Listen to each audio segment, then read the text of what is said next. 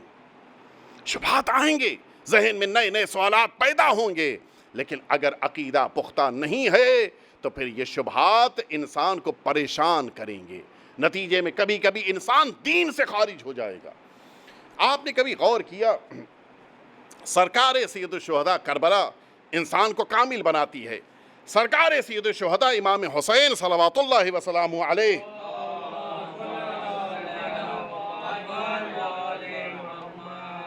امام نے اس میدان کربلا کے لیے 3 ایسے افراد کا انتخاب کیا ہے کہ جو پہلے بہرحال ان 3 میں سے 2 ناقص تھے، امام حسین نے انہیں کامل بنایا ہے۔ یہ 3 کون کون ہیں؟ 3 اس لیے کہہ رہا ہوں کہ ان 3 کے لیے امام حسین نے اہتمام کیا۔ پوری توجہ سے یہاں سے سنیے گا۔ یہ 3 وہ ہیں کہ جن کے لیے امام حسین نے کربلا میں اہتمام کیا ہے، معمولی بات نہیں ہے۔ اچھا یہ توجہ رہے، میں مثال کے طور کے اوپر مجلس شروع کرنے سے پہلے انتظار کروں کہ یہ مرد مومن آ جائیں تو مجلس شروع کروں، کیوں؟ مثلاً کہہ رہا ہوں یہ اچھا نعرہ لگاتے ہیں، آ جائیں گے تو مجلس میں نعرہ لگائیں گے، میں ان کا انتظار کروں کہ وہ آ جائیں تو مجلس شروع کروں، اس لیے کہ وہ مجلس میں بیٹھ جاتے ہیں تو گریہ زیادہ کرتے ہیں۔ سوچ رہے انسان سوچتا ہے، انسان کبھی کبھی مجمع بڑھانے کی کوشش کرتا ہے۔ امام حسین نے ان 3 کے لیے کربلا میں اہتمام کیا تو کیا اس لیے کہ کربلا کا مجمع بڑھ جائے؟ نہیں، کوئی اس حقیقت کو ذہن میں ذرہ برابر سوچ نہیں سکتا کہ امام حسین نے ان 3 کے لیے اہتمام کیا ہے اپنے بینیفٹ کے لیے۔ نہیں، کوئی فائدہ امام حسین کا نہیں ہے۔ یہ 3 کے لیے جو اہتمام میدان کربلا میں امام حسین نے فرمایا ہے، وہ آقا کا اس لیے انتظار نہیں ہے کہ آقا کو کوئی فائدہ مل جائے، بلکہ کیوں انتظار کیا ہے، کیوں ان کو اپنے لیے خاص اہتمام کے طور پہ قرار دیا، میں ابھی عرض کروں گا آپ کو۔ دیکھیے یہ 3 ہیں کون؟ ان 3 میں سب سے پہلی شخصیت تو وہ ہیں کہ جن کو زہیر ابن قین کہا جاتا ہے، ابھی میں ان کے بارے میں عرض کروں گا تفصیل۔ دوسری شخصیت وہ ہیں کہ جنہیں امام حسین نے میدان کربلا خط لکھ کر بلایا ہے۔ تیسری شخصیت وہ ہیں کہ جن کے لیے امام حسین نے ایک شب انتظار کیا ہے۔ تینوں یہ شخصیتیں ہیں۔ جناب زہیر ابن قین کون ہے؟ یہ وہ ہیں کہ جن کے لیے تاریخ نے جو لفظ لکھا ہے، وہ ظاہر ہے کہ یہ لائیو مجلس میں وہ لفظ نہیں استعمال کر سکتا، لیکن بہرحال زہیر ابن قین ان لوگوں میں شمار ہوتے تھے کہ جو اہل بیت اطہار کو نہیں مانتے تھے۔ اہل بیت اطہار کے نہیں تھے یہ، اور عالم یہ تھا کہ قافلہ ساتھ میں جا رہا تھا۔ امام حسین جا رہے ہیں کوفے کی طرف، زہیر ابن قین بھی کوفے کی طرف بڑھ رہے ہیں، لیکن جیسے ہی ان کو یہ پتا چلا کہ امام حسین جا رہے ہیں کوفے کی طرف، انہوں نے اپنے قافلے اور امام حسین کے لیے انتظام یہ کیا تھا کہ امام حسین جب چل رہے ہوں تو یہ معلوم کر لیتے تھے اور پھر اپنے قافلے کو روک دیتے تھے، خیمے نصب ہو جاتے تھے، رک جاتے تھے۔ اور جب یہ پتا چلتا تھا کہ اب امام حسین نے اپنے خیموں کو نصب کر دیا ہے، رات ہو گئی ہے، رک گئے ہیں، یہ اپنے خیمے پھر سے اکھاڑ کے دوبارہ سفر پہ چل پڑتے تھے، تاکہ کہیں دونوں کی ایک جگہ کے اوپر ملاقات نہ ہو جائے۔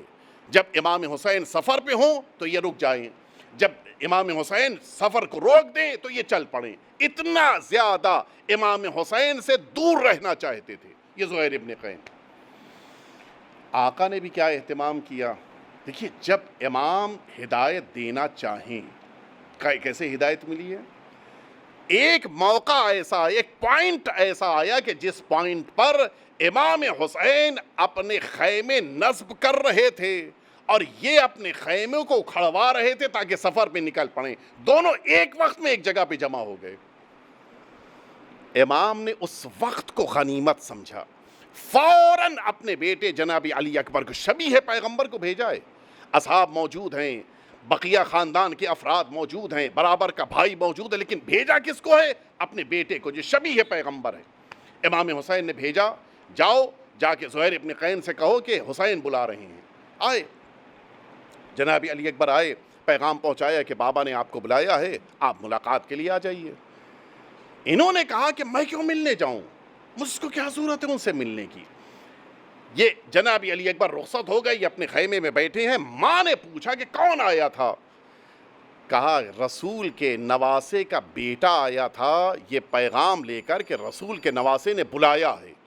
وہاں پر جملہ ہے، دیکھیں کہیں انسان کو ایک جملے سے ہدایت مل جاتی ہے۔ ماں نے کہا کیا یہ ممکن ہے کہ رسول کی بیٹی، وہاں پہ نام ہے، رسول کی بیٹی کا بیٹا تمہیں بلایا تم نہ جاؤ؟ جاؤ، بات تو کرو، مل تو لو، ملنے میں کون سی مشکل ہے تمہیں؟ ماں کے کہنے سے اچھا یہ نکل جب رہے تھے تو ماں سے اور بقیہ لوگوں سے کہا اپنے غلاموں سے کہ خیمے ویمے اکھاڑو، چونکہ ظاہر ہے کہ قافلے کو چلنے میں تھوڑا ٹائم لگتا تھا، خیمے اکھاڑے جائیں گے، پھر پردوں کو سب جمع کیا جائے گا، پھر اونٹ کے اوپر لوڈ کیا جائے گا، اونٹ کے اوپر محمل باندھی جائے گی، مثلا گھوڑے ہیں تو ان کے اوپر زین لگائی جائے گی اور سب تیاریاں شروع ہوں گی، سارا سامان پیک ہوگا، پھر اس کے بعد چلیں گے، تو کم از کم آدھا پون گھنٹہ تو اس میں لگ ہی جاتا ہے۔ انہوں نے کہا بس میں ابھی جا رہا ہوں، امام حسین سے مل کے واپس آتا ہوں، تب تک سارے قافلے کو تیار کرو، بس میں واپس ابھی 10 منٹ میں آئے اور چل پڑیں گے۔ 10 منٹ تو میں کہہ رہا ہوں آج کی زبان میں، آئے اور پھر فوراً چل پڑیں گے، بس ابھی جا کے فوراً آتا ہوں، جاؤں گا سلام کروں گا، خیریت پوچھوں گا، واپس آ جاؤں گا۔ گئے، واپس پلٹے، تو واپس پلٹنے کے بعد کہتے ہیں کہ قافلہ، ماں سے کہا قافلہ لے کے آپ آگے جائیے، میں جا رہا ہوں حسین کی طرف۔ بیٹا ابھی تو عالم یہ تھا کہ ملنا نہیں چاہتے تھے، اور اب عالم یہ ہے کہ ہمیں چھوڑے دے رہے ہو۔ کہا ابھی تک حسین کو پہچانتا نہیں تھا، اب پتہ چل گیا کہ حسین حق پر ہیں۔ محسوس کیا صحیح عقیدہ۔ امام حسین نے جناب زہیر ابن قین کو ساتھ میں تب لیا ہے جب زہیر ابن قین نے عقیدے کی اصلاح کر لی ہے، یوں ہی نہیں لے لیا، بلکہ تب جب صحیح عقیدہ آ گیا۔ اور اب جب جناب زہیر ابن قین چاہتے ہیں کہ امام حسین کی طرف آئیں، مادر گرامی آپ لے کے قافلہ جائیے کوفہ، میں جا رہا ہوں۔ کہا یہ بیٹا یہ تو نہیں ہوگا، تم جاؤ اور ہم کو چھوڑ کے جاؤ، یہ نہیں ہوگا، ہم ساتھ جائیں گے۔ کہا اچھا زوجہ کو چھوڑ دیا جائے، اس لیے کہ عرب جس زمانے میں جنگ ہوتی تھی اور قتل کر دیا جاتا تھا، سب سے زیادہ جو ظلم ہوتا تھا وہ زوجہ کے اوپر ظلم ہوتا تھا، پرانے زمانے میں چلا آ رہا تھا۔ کہا اس کے اوپر ظلم ہوگا، تم عمر تمہاری زیادہ ہو، شاید تمہیں چھوڑ دیا جائے۔ زوجہ کا جملہ بڑی معرفت کا تھا۔ زوجہ نے کہا اگر اولاد رسول اللہ اور ان خواتین کو، ان مخدرات کو کہ جن کا رشتہ رسول اللہ سے ہے، اگر وہ اسیر ہوں گی تو پھر مجھے بھی اسیر ہونا گوارا ہے، ان کی اسیری کے بعد میری اسیری کی کوئی اہمیت نہیں ہے۔ امام حسین نے جناب زہیر ابن قین کو ساتھ میں لیا، کیوں؟ صحیح عقیدہ دینے کے بعد۔ ایک شخصیت ہوئی، دوسری شخصیت جناب حبیب ابن مظاہر ہیں، مکمل صحیح عقیدہ ہے، لیکن اس کے باوجود امام حسین نے خط لکھ کے بلایا ہے، کیوں؟ ابھی جواب آتا ہے۔ تیسری شخصیت جناب حر بن یزید ریاحی کی ہے، امام حسین کے ساتھ ساتھ ہیں، آدھے راستے سے ملحق ہو گئے تھے، یہ کوفے اور کربلا کے پہلے کا جو راستہ ہے، جو ایک نکڑ ہے وہاں کے اوپر یہ قافلہ آ چکا تھا، اور وہاں سے حر ساتھ ساتھ ہیں۔ امام حسین کی نگاہوں میں حر کا ایک ایک انداز، حر کی ایک ایک فکر ہے، اور امام حسین نے حر کو صرف قتل ہونے کا موقع نہیں دیا ہے، بلکہ اپنی راہ میں قتل ہونے کا موقع دیا ہے۔ یہ کب ممکن ہوا؟ جب حر نے اپنے پرانے عقیدے کو چھوڑا ہے اور صحیح عقیدے کو اختیار کیا ہے۔ تو اب یہ بات سمجھ میں آ گئی کہ امام حسین نے ان تین شخصیتوں کے لیے اہتمام کیا۔ جناب حبیب کے لیے باقاعدہ پرچم رکھوایا تھا کہ وہ میرا دوست آئے گا، یہ پرچم اس کو دیا جائے گا، اتنا اہتمام تھا۔ یہ تینوں کے لیے اہتمام کیوں کیا تھا؟ بس میری بات مکمل ہو گئی۔ امام حسین نے جناب زہیر ابن قین کو ساتھ میں لیا، جناب حبیب کو خط لکھ کے بلایا، جناب حر کا انتظار کیا۔ وجہ یہ نہیں تھی کہ امام ان تینوں سے اپنا بینیفٹ لینا چاہتے تھے، امام ان سے اپنا فائدہ لینا چاہتے تھے، بس اصل مقصد یہ تھا کہ ان تینوں کو درجہ شہادت مل جائے تاکہ قیامت تک اللہ کی طرف سے ان پہ صلوات نازل ہوتی رہے۔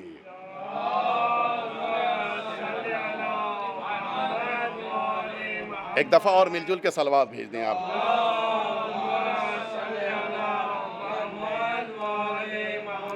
امام حسین اگر کسی کو اپنی طرف بلاتے ہیں اپنے فائدے کے لیے نہیں، اس کو نجات دینے کے لیے، اس کی زندگی کو مکمل کرنے کے لیے، اسے انسان کامل بنانے کے لیے۔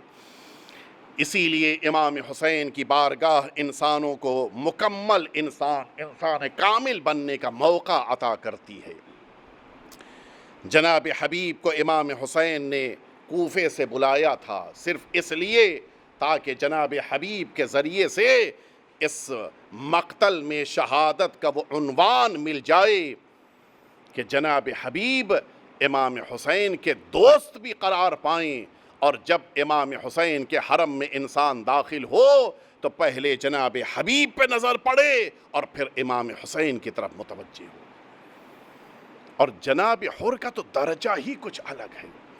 میرا وقت تقریباً پورا ہو رہا ہے، میں جلدی سے یہ بات عرض کر دوں کہ صفوی سلاطین میں یہ واقعہ لکھا ہے، اس کے نام کے ساتھ لکھا ہے کہ صفوی سلاطین، یہ صفوی حکومت آپ جانتے ہیں کہ ایران میں یہ صفوی حکومت ان لوگوں کی رہی ہے کہ جو شیعہ عقیدہ رکھتے تھے۔ معمولاً آپ جانتے ہیں کہ یہ جو حکمراں طبقہ ہوتا ہے یہ ہوتا تو ہے کسی ایک مذہب یا مسلک کا ماننے والا، لیکن بہت سارے اوقات یہ لوگ بہت مضبوط عقیدے کے نہیں ہوتے۔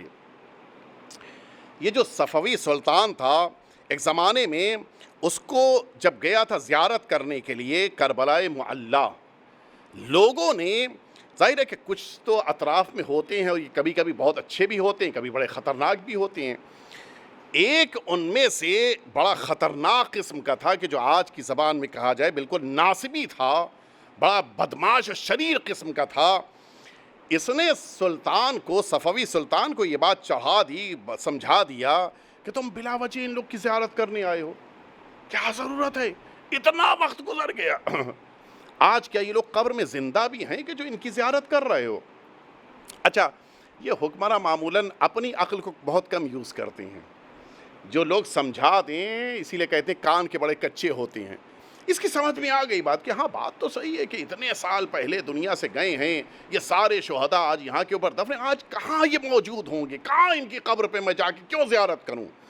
اس نے اعلان کر دیا کہ میں ان شہداء کی قبر کو کھول کر دیکھوں گا کہ کیا واقعاً شہداء ہیں ان قبروں میں یا نہیں ہیں۔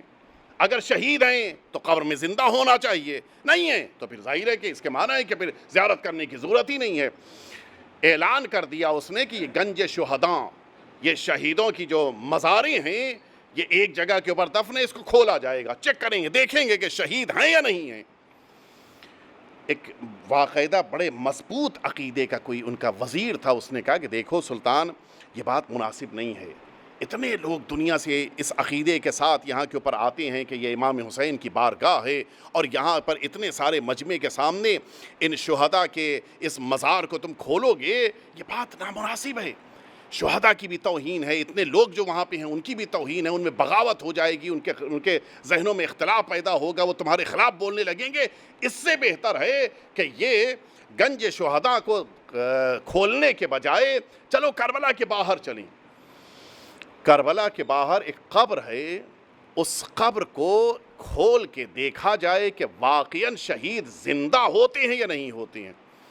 وہ قبر اس انسان کی ہے کہ جو امام حسین کے ساتھ شہید ہوا تھا، تو اگر ان کی قبر میں ان کا جنازہ موجود ہے، اس کے معنی یہ ہے کہ پھر شہید بقیہ بھی زندہ ہیں، اور اگر ان کا جنازہ نہ ملے تو پھر ہم لوگ واپس چلے جائیں گے ایران، پھر ہم زیارت ہی نہیں کریں گے۔ اس کو سمجھ میں آ گئی بات کہ ہاں بات تو معقول ہے۔ لکھا ہے الوقائع والحوادث میں پورا واقعہ لکھا ہے۔ آیا یہ سلطان، صفوی سلطان اپنے سارے کارندوں کے ساتھ، سارے آدمیوں کے ساتھ آیا اور جناب حر کی قبر کو کھولا گیا۔ آپ سنیں گے، جناب حر کی قبر کو جس موقع کے اوپر کھولا گیا، پتہ یہ چلا کہ اسی طرح سے جس طرح سے اتنی صدیوں پہلے جناب حر کے جنازے کو دفن کیا گیا تھا، اسی طرح سے وہ جنازہ وہاں پہ موجود ہے، قبر اسی انداز، وہی انداز، وہی طریقہ، حتیٰ پیشانی پر وہ رومال بندھا تھا کہ جو آقا امام حسین نے جناب حر کی پیشانی پر اس وقت باندھا تھا جب شہادت سے پہلے امام حسین سرہانے پہنچے تھے اور دیکھا تھا کہ پیشانی سے خون ابل رہا ہے۔ امام حسین نے اس رومال مبارک کو نکالا تھا۔ امام حسین کی یہ عطا، بات آ گئی ہے تو سن لیے، شاید 2-3 منٹ میں میری بات آگے بڑھ جائے۔ یہ امام حسین کی عطا ہے۔ یہ رومال وہ تھا کہ جو جناب صدیقہ طاہرہ نے اپنے ہاتھوں سے تیار کیا تھا۔ امام حسین نے یہ رومال جناب حر کی پیشانی پہ باندھا ہے۔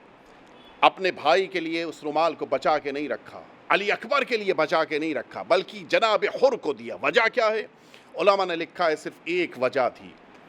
جس موقع کے اوپر یہ قافلہ کربلا کی طرف بڑھنے سے پہلے کوفے کی طرف جا رہا تھا، امام حسین کے اس قافلے کو حر نے روکا تھا، اور امام حسین نے فرمایا تھا کہ ثقلت کا امک یا حر، حر تمہاری ماں تمہارے لیے فرش عزا بچھائے۔ امام حسین کو پلٹ کر حر نے جواب دیا تھا کہ آقا اگر آپ کی ماں خاتون جنت نہ ہوتی تو یہی جملہ میں آپ کے لیے کہتا۔ امام حسین کو حر کی یہ ادا اتنی اچھی لگی، تم نے اس بھرے مجمع میں میری ماں کا احترام کیا تھا، میں اپنی ماں کا رومال تمہیں عطا کروں گا۔ جسے امام حسین سے کچھ چاہیے ہو وہ امام حسین کی ماں کا احترام کرے۔ امام حسین نے یہ رومال حر کی پیشانی پہ باندھا تھا۔ بات مکمل کیے دیتا ہوں۔ اس صفوی سلطان نے کہا کہ مجھے یہ رومال چاہیے ہے۔ دیکھیں ابھی تک تو یہ بات سمجھ میں آ رہی ہے کہ قبر میں جسم محفوظ ہے، پوری توجہ سے سنیے آپ، قبر میں جسم محفوظ ہے، بس یہی تو پتہ چلا نا۔ سلطان کو یہ بات جب پتہ چلی وزیر سے کہ یہ وہی رومال ہے جو جناب سیدہ کا رومال ہے، اس وزیر نے کہا، اس وزیر سے صفوی سلطان نے کہا کہ اس رومال کو کھولو، لے کے آؤ، میں اس کو اپنی قبر میں لے کر جاؤں گا۔ سنیں گے آپ؟ آدمی اترا، جس موقع کے اوپر اس رومال کو، البتہ میں نے جیسا سنا کہ اس حیدرآباد میں اس رومال کا ایک ٹکڑا رکھا ہے، مجھے اس کی حقیقت نہیں پتہ ہے، لیکن یہ جو واقعہ میں عرض کر رہا ہوں، جس موقع کے اوپر رومال کھول کے اوپر آیا، اسی انداز سے جناب حر کی پیشانی سے خون ابلنے لگا جس طرح سے صدیوں پہلے کربلا میں خون ابل رہا تھا۔ یہ ہے شہید کی زندگی، یہ ہے شہید کا وہ کمال اور عروج۔ اور پھر اس رومال کو فوراً باندھا گیا، نتیجے میں وہ خون پھر رک گیا۔ دیکھیں بدن کا سالم رہنا اور ہے، کفن کا بچ جانا اور ہے، رومال کا محفوظ رہ جانا اور ہے، اور رگوں میں تازے خون کا دوڑنا اور ہے۔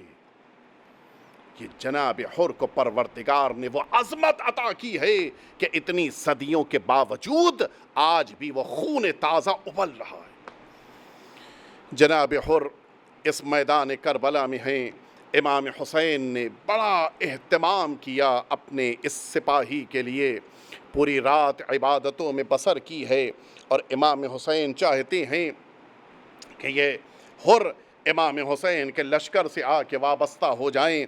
ادھر لشکر حسینی میں رات بھر عبادتیں ہو رہی ہیں، لشکر حسینی میں رات بھر قرآن پڑھا جا رہا ہے، اور ادھر حال یہ ہے کہ حر اپنے خیمے کے باہر بے چینی سے ٹہل رہا ہے۔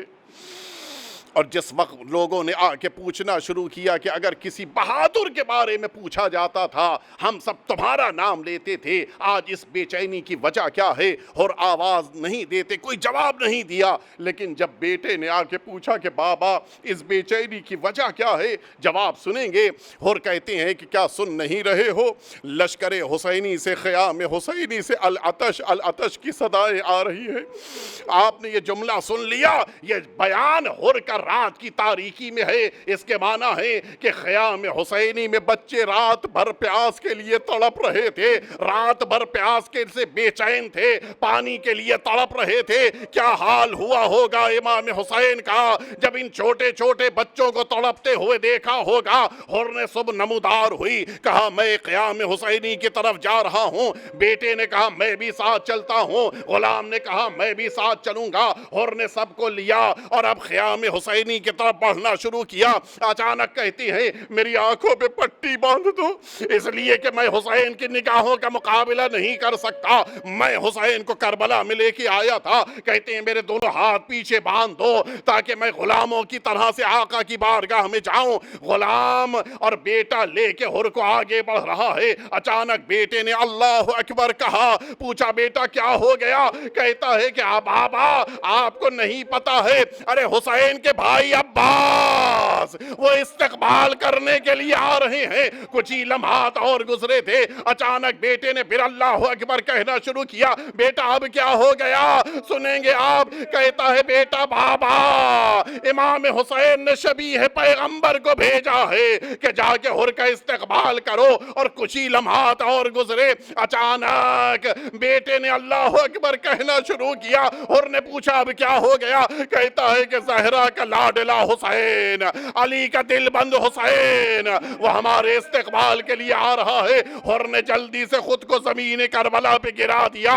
حسین آئے، اپنے ہاتھوں سے بلند کیا، اے حر کیوں گھبراتے ہو؟ انت حر فی الدنیا والآخرہ، تم دنیا میں بھی آزاد ہو، تم آخرت میں بھی آزاد ہو۔ اے حر اپنی قسمت پہ ناز کرو، امام وقت نے تمہیں آزادی کی سند دی ہے۔ ہاں حر آئے، مجھے پورا مقتل نہیں پڑھنا ہے۔ حر نے کہا آقا میں ان مصیبتوں کا سبب بنا ہوں، آج اب اس وقت سب سے پہلے میں آگے بڑھوں گا، میں اپنی قربانی دوں گا۔ بیٹا کہتا ہے کہ جب تک بیٹا موجود ہے باپ میدان میں نہیں جاتا ہے۔ میں کہوں گا اے فرزند حر ذرا آہستہ بولو، خیمے میں سید سجاد کہیں اس آواز کو نہ سن لیں۔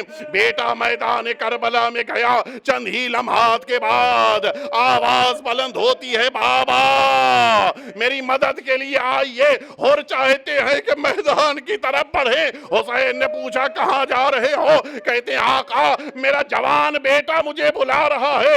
آقا کہتے ہیں اے حر کہیں جوان کی میت کے اوپر بوڑھا باپ بھی جایا کرتا ہے؟ میں کہوں گا آقا ابھی کچھ ہی لمحات کے بعد جب میدان کربلا سے یہ آواز بلند ہوگی، علیک منی السلام یا بتا، اے بابا علی اکبر کی خبر لیجئے، حسین اکیلے ہوں گے، خود ہی میدان کربلا کی طرف بڑھنا ہوگا۔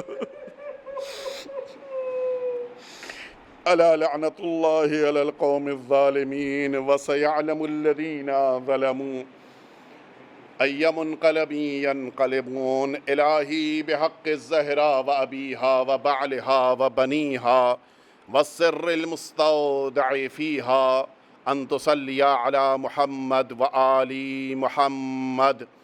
پروردگار تیری بارگاہ میں بہترین دعا ہے، ہم سب کے آقا اور مولا کے ظہور میں تعجیل فرما، ہم سب کو حضرت کے خدمت گزاروں میں غلاموں میں شمار فرما۔ پروردگار اس کورونا کے شر سے تمام مؤمنین کو محفوظ فرما۔ پروردگار امام حسین کے عزاداروں کی حفاظت فرما۔ پروردگار ہم سب سے ہماری عزاداری کو قبول فرما۔ ربنا تقبل منا انک انت السمیع العلیم۔ ماتم حسین۔